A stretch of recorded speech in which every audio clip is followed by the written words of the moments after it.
দিন কয়েক ধরে ডক্টর শ্যামাপ্রসাদ মুখার্জির জন্মদিন উৎসব যে পালন করতে বলা হয়েছে সরকারি স্কুলের, সেই অনুষ্ঠানের কিছু দৃশ্য আপনাদের সামনে আবার তুলে ধরছি। তাদের ক্লাসে সেগুলো কিছুটা তালিম দেওয়া হচ্ছে, সেই অনুসারে তারা অনুষ্ঠানগুলোতে পার্টিসিপেট করছে। এর আগের দিনের অনুষ্ঠানটাও দেখিয়েছিলাম আপনাদের, কিন্তু এবারের যে অনুষ্ঠানটা আছে সেটাতে ফটো আনা হয়েছে, মালা নিয়ে আসা হয়েছে এবং সেটাকে সুন্দরভাবে সাজিয়ে প্রধান অধ্যাপকের উপস্থিতিতে এই অনুষ্ঠানটি হচ্ছে।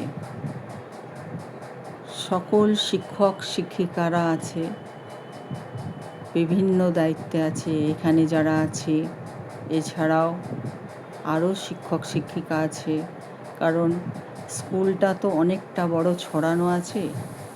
সামনে একটা অফিস আছে, সেখানেও কাউকে না কাউকে থাকতে হয়।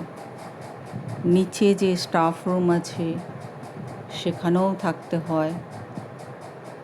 আর অনুষ্ঠানের সময় যাদের সাহায্য ছাড়া হয় না, সেইভাবে বিভিন্ন ক্লাসকে নিয়ে একসঙ্গে উপস্থিত করা, তাদের উপস্থিতি দেখা। কখনো কখনো একটা রুমে হয় না, কারণ আমাদের এখানে বড় হলঘর নেই। সেই জন্যে দুটো ক্লাস ভাগাভাগি করেও হয়। মাঠ আছে, কিন্তু মাঠটা এখন বৃষ্টি হচ্ছে, সেই জন্যে কাদা হয়ে যায় একটুতেই, সেখানে করা যায় না।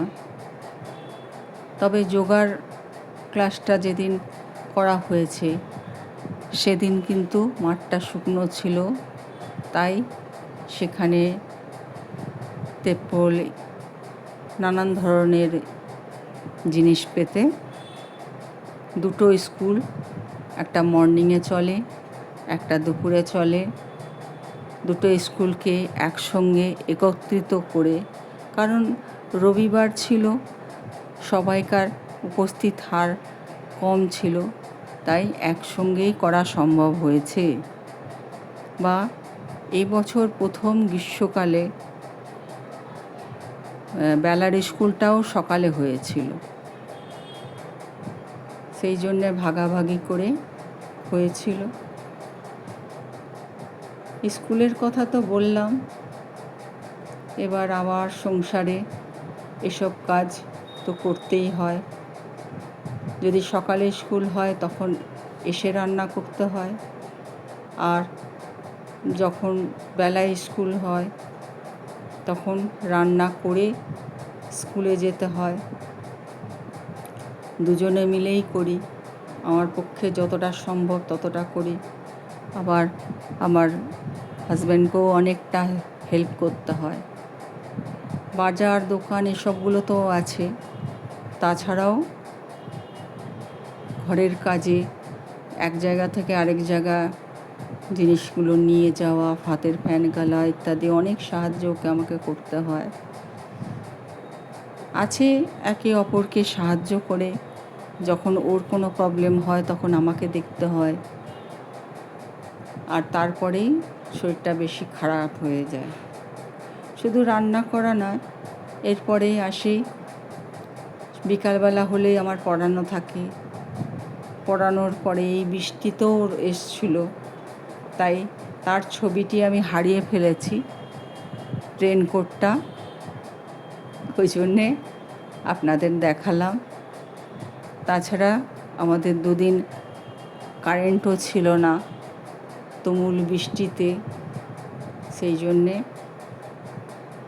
আমার একদিন কারেন্ট আসার পর রাত্রির 8টা সাড়ে 8টার পর আমাকে পড়াতে হয়েছে, তারপরে রান্না করতে হয়েছে। শরীরটা খুব ক্লান্ত হয়ে যায়, উদ্ভ্রান্তের মতো সকালে উঠে দুটো কোনো রকমে করেই আবার সেরকমভাবে স্কুলে যেতে হয়। কখনো চান করতে পারি, কখনো পারি না।